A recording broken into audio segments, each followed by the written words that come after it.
আসসালামু আলাইকুম। লাজিজ ফুড কিচেনে আমি সামিয়া আবারও চলে আসলাম আপনাদের সাথে অন্যরকম একটা সালাদের রেসিপি শেয়ার করার জন্য।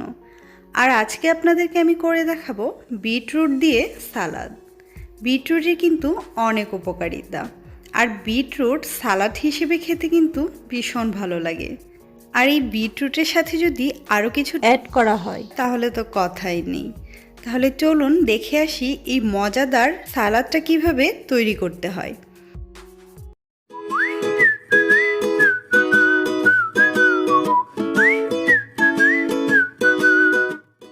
এই সালাদের জন্য আমি এখানে নিয়ে নিয়েছি টমেটো, বিটরুট, গাজর, নিয়েছি কাঁচামরিচ, পেঁয়াজ, আর নিয়েছি বাঁধাকপি কুচি করে, আর নিয়েছি শসা, আর আমার লাগবে এক টুকরো লেবু।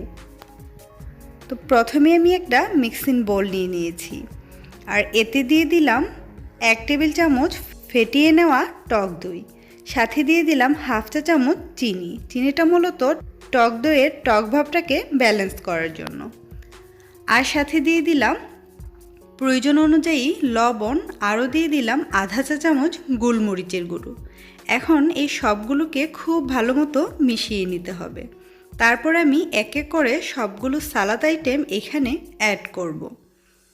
প্রথমে আমি দিয়ে দিচ্ছি পেঁয়াজ আর কাঁচামরিচ, সাথে দিয়ে দিলাম কুচি করে নেওয়া বাঁধাকপি, আরও দিয়ে দিলাম টমেটো কুচি, দিয়ে দিব শসা, গাজর আর বিটরুটটাকে এখানে আমি দিয়ে দিব। আর সবগুলো কাটি কিন্তু আমি একটু বড় করে কেটে নিয়েছি। এগুলোকে একদম মিহি কুচি করে কেটে নিলে কিন্তু সালাদটা দেখতে বেশি ভালো লাগবে না, আর খেতেও বেশি ভালো লাগবে না। এই সালাদটা একটু বড় বড় টুকরো করে মাখিয়ে নিলেই বেশি ভালো লাগে। সাথে দিয়ে দিলাম অল্প কিছু ধনিয়া পাতা, আর এক টুকরো লেবুকে আমি খুব ভালো মতো চিপে রসটাকে দিয়ে দিব।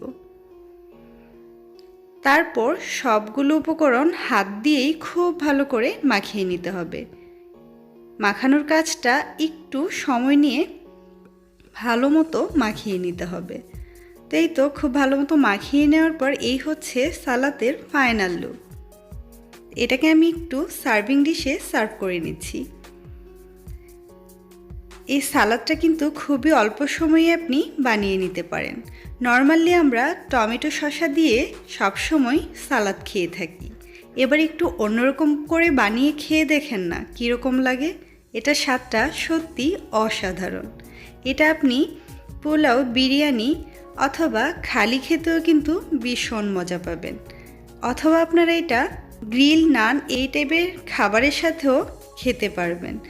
আশা করছি আমার এই সালাদের রেসিপি আপনাদের অনেক ভালো লাগবে। ধন্যবাদ।